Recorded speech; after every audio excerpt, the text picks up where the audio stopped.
Mas um deles chamou nossa atenção, o do centro. Ele não ia em direção às áreas de alimentação na beira do gelo e nem retornava à colônia.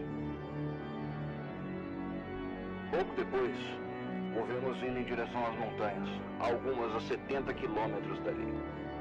O pinguim que parou de obedecer. Não é sobre um pinguim, é sobre você quando para de obedecer. Enquanto todos seguem o mesmo caminho, um decide caminhar sozinho. A cena é simples, é desconfortável.